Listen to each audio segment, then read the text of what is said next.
And it's the best day of the week, best time of the week. It's back with the Captain's Corner. Welcome, welcome, everyone. This is your place to get informed about first steps to recovery and how Safe Harbour helps to create healthy and safe communities. And during our live episodes, we share inside views, real stories, and educational resources. Today, we have a special guest, of course, Kath Hoffman, our captain, is back, and Ahoy! Ahoy! And we welcome Dr. Michael Mulholland. He is the lead physician at Safe Harbour's Medically Supported Detox. And I am Kirsten Hewer, First Mate of Marketing at the Harbour. So let's dive right in. Everyone who watches live today, you're welcome to ask questions. Just put them in the comments. And if you're watching the replay, please also put your questions in the comments and we will get back to you. Okay, welcome, Dr. Mulholland. Hello, good to see you all. Thanks Hello. for inviting me. Can you hear me? Yes. Good, Yep. good. Loud and clear. So a few weeks ago, we had Chris from Medically Supported Detox. And today we are excited to talk to you. My first question is, what do you do at the Harbour? How come you are the lead physician? How come Safe Harbour has a lead physician at the Harbour for the Medically Supported Detox? So my background here is I'm a family doctor by training. I came here, as you can hear from my accent, not from around these parts. I came here from Ireland about 20 years ago. And then through my journeys, I worked moved to Sylvan Lake, and then I worked a bit in Edmonton, and then I worked at Red Deer Regional Hospital as what's called a GP hospitalist, and we would admit people who were a lot of medical conditions and would look after them. And we admitted a lot of people who were withdrawing from alcohol and other drugs, because alcohol's a drug. Just because you can buy it in a liquor store doesn't mean it's safe. So anyway, and then about 6 or 7 years ago, one of our local psychiatrists, Dr. Costigan, asked me if I'd be interested in helping Safe Harbour, along with Alberta Health Services, set up a medically supported detox at Safe Harbour. And if I step back a little bit further than that, when I first became a hospitalist, one of the things that I realized was patients that were admitted to the hospital and then they'd be discharged to the MAT program at Safe Harbour. And I kind of went, okay, so I wonder what MAT stands for. And I went, so medical assisted treatment, maybe, or I don't know. I didn't know what it was, but I thought seeing I was discharging people to this MAT program, I should actually go and visit the harbour and see what was going on. So I arranged to come down and meet the captain here, and she brought me into where the MAT program is, and I realized it didn't stand for anything esoteric. It really was a mat on the floor, and there was a number of mats in that part of Safe Harbour, and that's where my patients were being discharged. So I built up a relationship with Kath and with the team at Safe Harbour. And then again, like Dr. Costigan, who's been a local psychiatrist for many years and has links with Safe Harbour, he asked me to be part of that. And I went, well, this is great. We can get people into a detox at Safe Harbour Society, and we can get them into treatment, and they don't need to be admitted to the hospital, which, if anybody's listening here, we all know that, there never seems to be enough beds at the hospital. And this way, Safe Harbour were they were able, hold on, I've got to do it the right way. One, they were able to do really good detox care in a very client-centric environment, not in a big hospital. And number two, because we were able to admit directly from the emergency department to Safe Harbour, they took our inpatients as priority. We were able to free up some beds at the Red Deer site. So again, we set that up. I can't remember, was it 2016, Kath, or 2017? 2017. Yeah, so we've been going 5 years nearly, and we've looked after a lot of people, and that's kind of how I got involved. Being the physician lead was just really fortuitous. Like, I'm not an addiction specialist, like in terms of training, but I had worked quite a bit, as a family doctor, dealt with addiction. Certainly, addiction is a big feature of quite a lot of the admissions to a hospital. And also, I was chairman of the Physician Health Monitoring Committee, which is a part of the College of Physicians and Surgeons that looks after doctors who have health issues, including substance use disorder. Because again, just to make it clear, substance use disorder is not a moral failing. It's actually it's a medical condition, right? It's something that needs to be treated, and patients need to be treated with respect who are suffering from that, same way you do with diabetes or high blood pressure, right? I want to cut in right there with what Okay. Mulholland was saying, because the other part of this story that he's not telling you, which is really important and really cool, is that, at Safe Harbor, we've got our 7 stars. We're all about relationships, of course. We're all about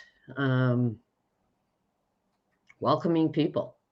And I found out about Dr. Mulholland before Dr. Mulholland found out about us. And I did that because we had a client at Safe Harbor that had been a client for a long time. And I also even knew him in another life in the addiction world. And so I'd known him for a long time. And he was dying of liver stuff, I think. Doesn't matter. But he was fortunate enough, him and his wife, to find Dr. Mulholland at the hospital. And when a client tells you that a doctor saw them, listened to them, heard them, there's no higher accolade than to have someone who's in that shape and who has been often shamed and stigmatized and discriminated against because of not just their addiction, but lots of times the behaviors associated with it, right? And of course, this guy had experienced this for years. At the end of his life, basically, he's finding a safe place to be honest and get the respect and dignity he deserved, right? And that made me think, who is that doctor? Not that he's alone in that. I think that there are lots of doctors that would do that too, but it caught my attention, and I knew how much it meant to this couple, right? So then it was too cool that Mulholland phones me out of the blue at Safe Harbor and says, hey, I would like to learn something about Safe Harbor. That was the number 2 for me, thinking, hey, this is that same guy. I didn't realize it was the same guy that I had heard about earlier. And then, as he said, we hooked up. So I always say that Safe Harbor always gets what it needs when it's time. It's not always on my timeline, but people come. Right. And here's Mulholland, well, Dr. Mulholland coming to the harbor and shining his light because he was curious and he wanted to know. Yeah. And it was too funny when you recognized that it was a mat on the floor and not some medically assisted treatment. Yeah. But yeah, so that relationship, it's funny how the universe was bringing us again what we needed, this gift of him, and then his leadership, for my team. At the harbor, that leadership piece is so, for me, because I don't know how to run a medically supported detox, right? So for me, the diaper that he provides is extraordinary. I don't have to worry about it. I know he's got it, right? And he's got a great team of docs that are helping. Yeah, it's cool, Mulholland. Thanks very much. Yeah, I mean, at the end of the day, we look after people, right? That's kind of what Safe Harbor does. That's what the physicians and the nursing staff and all the allied health people up at the hospital, that's what everybody wants to do. We all want to help. We're part of a team, right? Yeah. And you mentioned earlier that people come to the ER and then they will and then they go from there, they go to the harbor. So how much, do you have an idea how many spaces or beds that saves? It's hard. Well, certainly I would say probably, I think we've kept records of it. It's probably maybe a dozen beds a month, right? Admissions. We do have the data on that, and we could probably post that, I'm sure. But we certainly, have a really good relationship with our Red Deer Regional Emergency Department as well as other physicians. And certainly if someone has gone to the lengths of turning up to emerge or going to their family doc, they can get a referral into the harbour directly. And we do kind of take that as a priority, because it's not that if someone hasn't seen a doctor that we don't look after them. It's just, if you've gone to that extent, you probably are more likely to be looking at changing, right? Because just like us all, I Yeah. through the pandemic, I got addicted to banana nut loaf at Jolt and Bolt at the hospital. So, and I realized I had to do something, but there had to be some point where you said enough's enough, right? And so that really works well. And again, the whole thing, people talk about addiction, and the opposite of it is sobriety. And I think the quote from Johann Hari is, the opposite of addiction is not sobriety, it's connection. So the one beautiful thing about Safe Harbour, the medically supported detox, is that you know, the doctors that work with us, and that was one of the things we thought, well, who's going to turn up? Like, I was there at the start. I have a bunch of good friends and colleagues that I work with in the hospitalist program in Red Deer, and we had, I sort of said, well, look, anybody interested in this? And one or two people sort of said, oh yeah, sure. And I wondered, were they really, or were they just being kind to me? And then when we opened up, we had, I think, 5 doctors, including myself, and we each take a week at a time, working right through the weekend as well, with the staff there. And now I think we have probably 8 or 9 doctors who see this service as, essential. And they fill out multiple treatment applications. We fill out forms for people to go to treatment. We help them with getting access to benefits, and that might help them get housing, because that's part of the stability. But those doctors, like Dr. Conradi and Dr. Kruger and Dr. Ellis, and we had a Dr. Russell, but he's moved to Camrose, but I'm sure he's shining his light up there. Yeah. And then we've got another Dr. Darren Bugby's kind of joined us, and Dr. Cian Hackett, and Dr. Zawar, a lady doctor who's great, a lot of expertise in in Like, addiction. that's so cool. Yeah, there's All a those lot. guys are But coming to but the here's the harbor. key. Here's the key, Kath, is those guys are family physicians. So a lot of them, they can offer our clients a family doc or help getting them hooked up there. And then, the reason that I got involved with Safe Harbour was I was sick of seeing people admitted to hospital with, say, alcohol, like, because I know there's a lot of stuff to do with the opioid crisis and stuff like that. But the vast majority, like 60 or 70% of our admissions, are alcohol. And alcohol is probably the most poisonous of the drugs out there. I know that um, fentanyl is very instant, right? You've got a toxic supply of drugs, and that can take someone out. It's like Russian roulette. But if you look at the numbers, these people would be admitted to our hospital.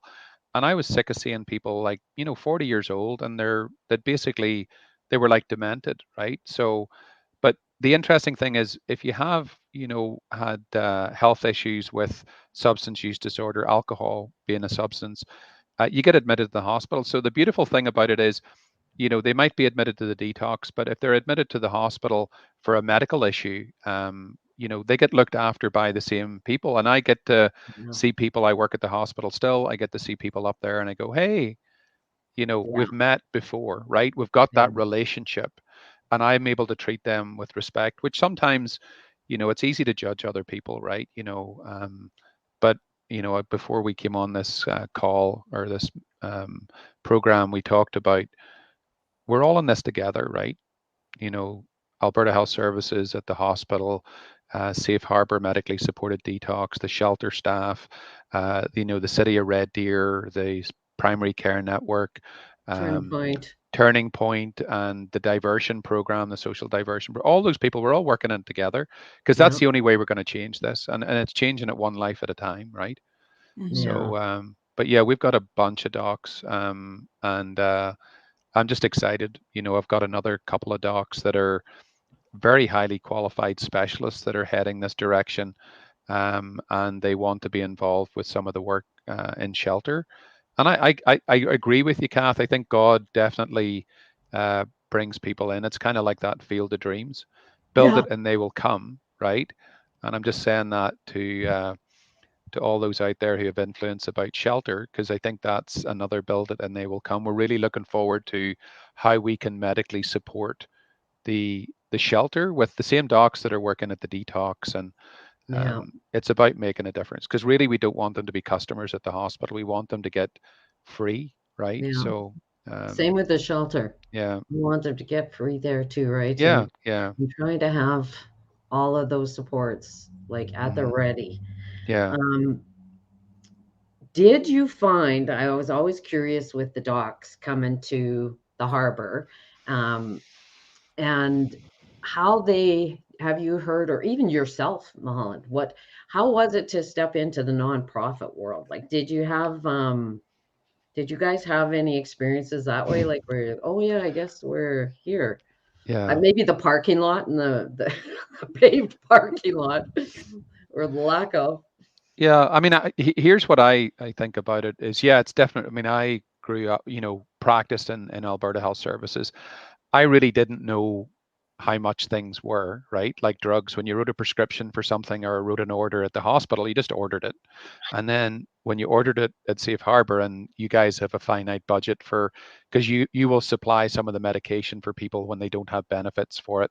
Yeah. And you go, oh, okay, well, we have to change it, which actually was quite an education for us, because when you go back to the hospital, I do the same thing now, right? So, it makes it that I mean, we talk about, branded name products as opposed to, proprietary. That's Generic. like, Yeah. that's like having, it's still good quality. It's just like getting the yellow pack or great value or whatever from Walmart. Yeah. Yeah. You basically get chickpeas. Like, who cares what chickpeas are? Are they from, a quality brand? Are they their own Yeah. brand? They probably come from the same factory anyway, right? So you're able to do that. And I think, were some of the people nervous? Yeah, I think some of them, you're so used to, being at the hospital, and but the one thing I would say to a person, the physicians that have worked there, you get more than you give, right? There is no doubt, that Yeah. saying, it's better to give than to receive. And I think the most important thing in anybody's life is that's the secret to life, is when you give it away, it's so funny, you just get more back. Yeah. And I Yeah. know, it's certainly, even listening to some of people's journeys and being grateful for, the upbringing that you've had, or the Yeah. opportunities that you've had.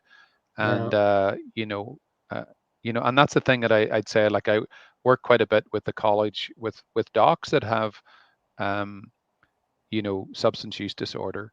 Well, Yeah. they do really well, but they have a college behind them, and they have a Mhm. family behind them, and they Yeah. have a job, and they have the financial means. So I think success, to me, if that's the case, then it's really those supports around people, that makes a difference between success and failure.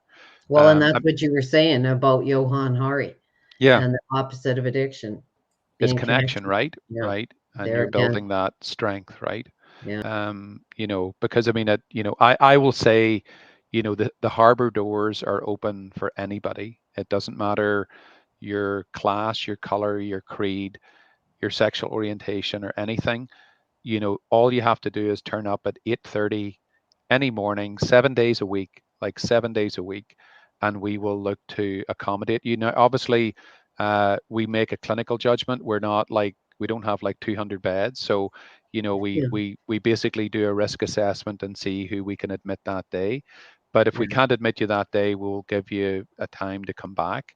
But they do, the staff are amazing. Like, I'm so blessed when I come down there. Like, I joke when I'm down there, and again, I wish I was there more than I have been recently. I think, I might talk about what's been happening with me in the last couple of years with COVID. But I used to say, "Oh, here, I better go back to work," when I was down there, and I realized myself, oh, well, technically speaking, this was work. So what was the difference between the harbor and the hospital?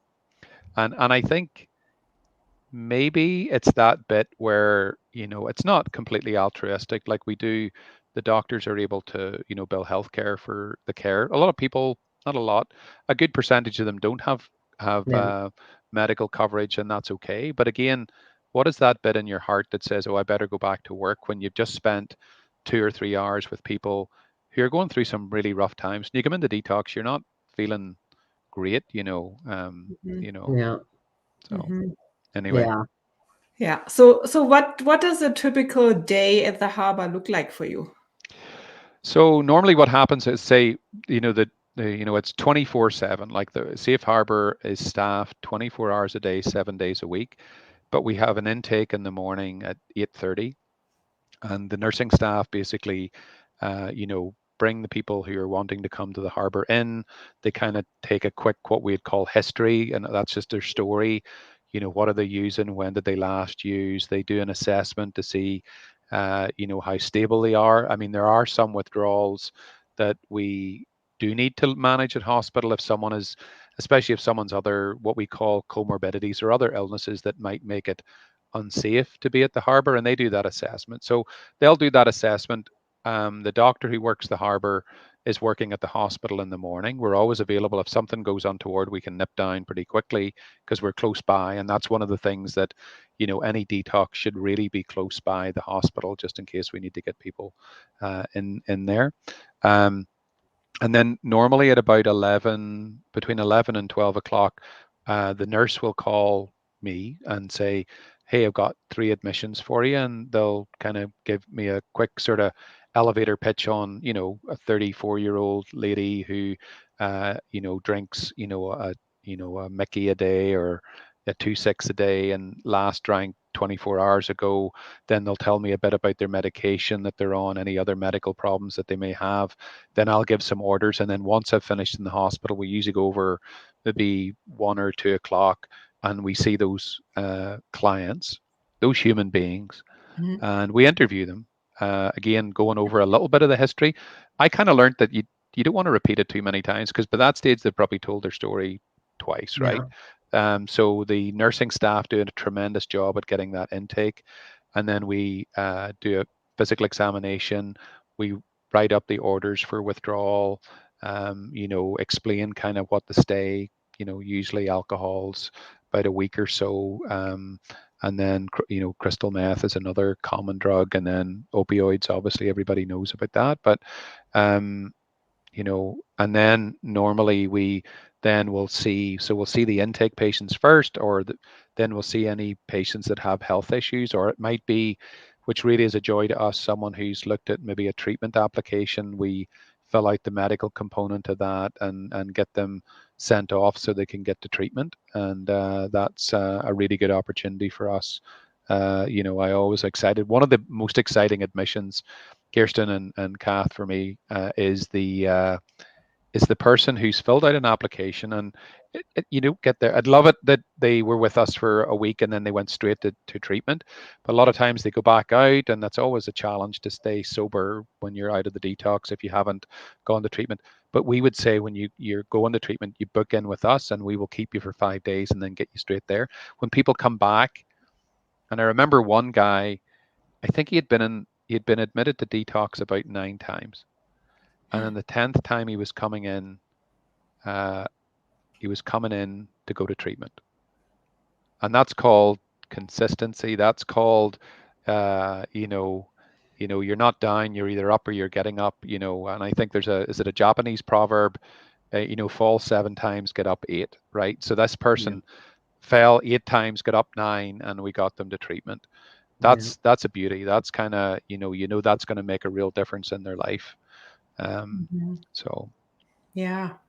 Can you our listeners love stories? Do you have anything else or a story to share that you would like to?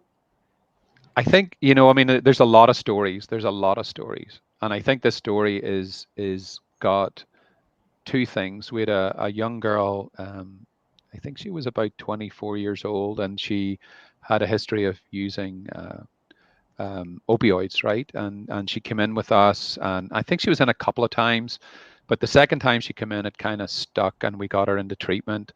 And she'd had it rough, right? I mean, all of us have had our journeys. Like the one thing I'd say to your listeners is no one is normal, right? Everybody has their stuff, right? Everybody has baggage, um, and we all have to walk through the world together. But this girl basically got sober. And actually, really with the opioid crisis, that's life saving, because every single time someone uses an opioid could be the time that they die. And I think, Kath, you had mentioned there's been quite a few losses at the Harbour.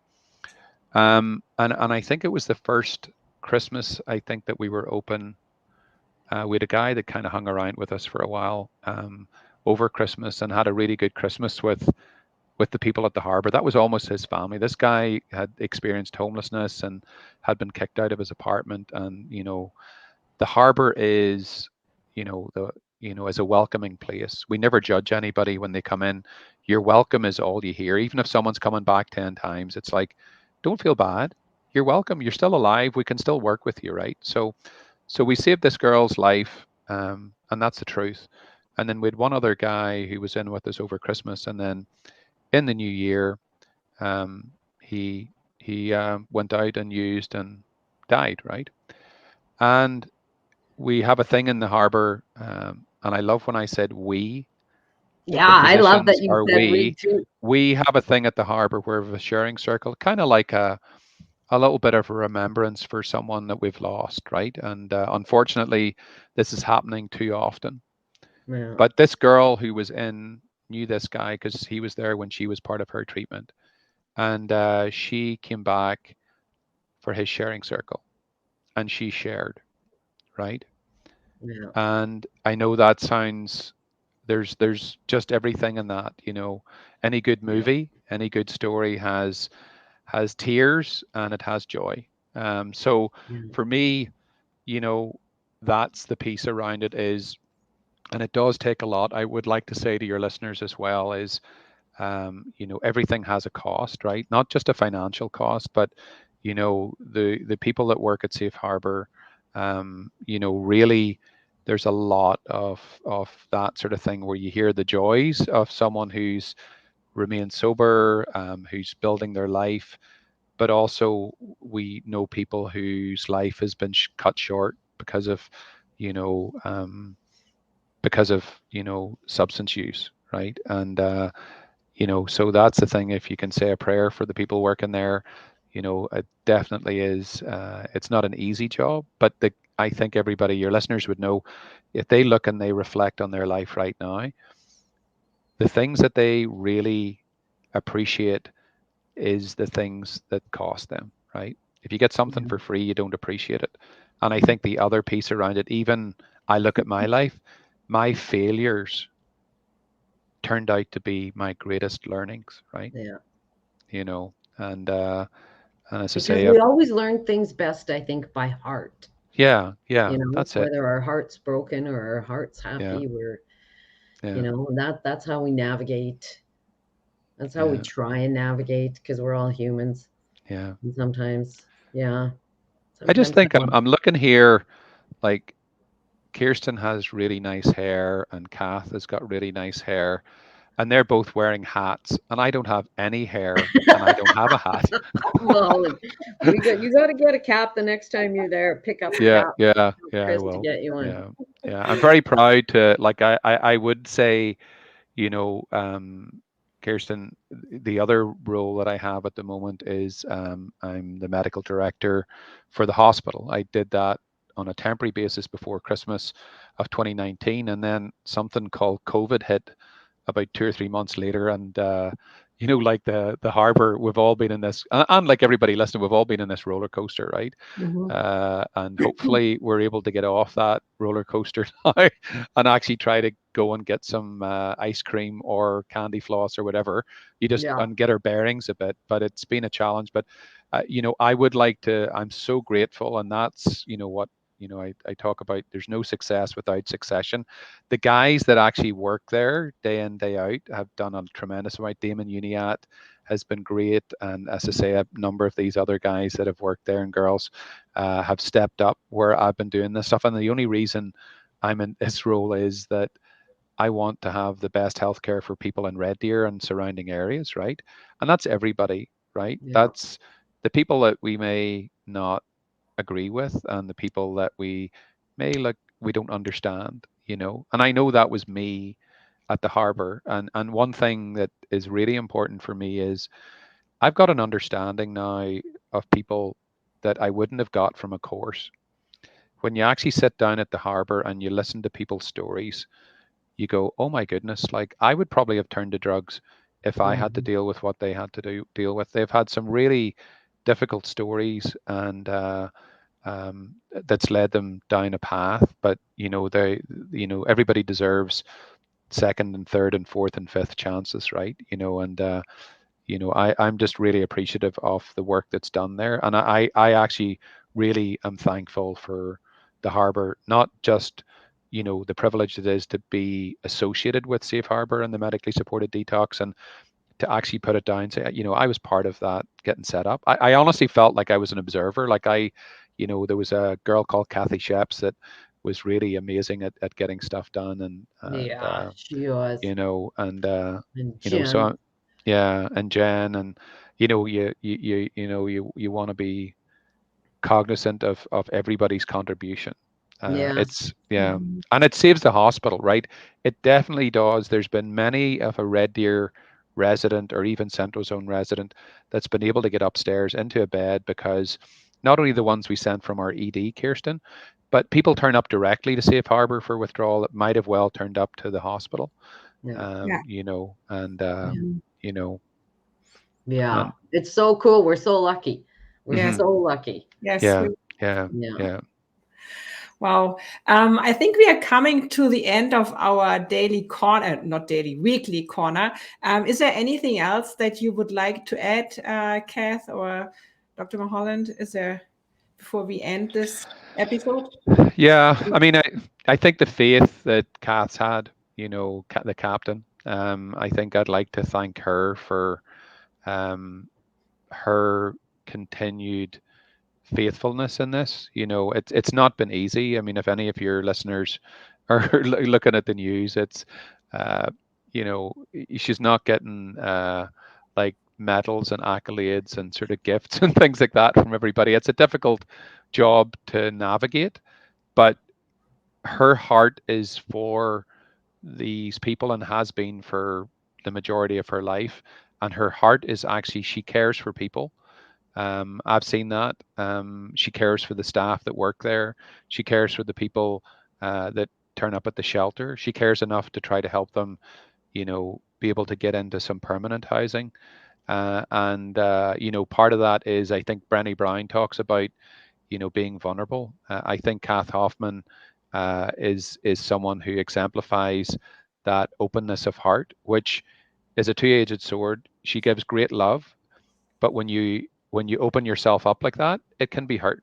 But I would say she lives her life because she's not numbed it out by just doing things for her own self, right? So I'd like to take that point to thank Kath for her care for me, and for welcoming me to the harbour, and just for leading the harbour. As I say, I'm sure she wouldn't swap it, but it's not that it hasn't been a heavy burden at times, but I appreciate Captain Kath Hoffman. Mulholland. You gave me goosebumps. And Mm. I'll tell you one other thing is I appreciate that. And I'm going to get, I'll send you the check for that. Yeah, yeah. Get You off should the, you should be able to do it like the $20 just goes like, hold I'll on, let me see that. e-transfer Yeah. you. Yeah. Yeah, yeah, it goes like that. There you go. I've got to use my hand. So I'll just get Yeah. the $20. Oh, that's like, Yeah. Yeah. And I mean that sincerely. Like at the end of the day, it is you're not getting businesswoman of the year award, right? It's certainly you know what?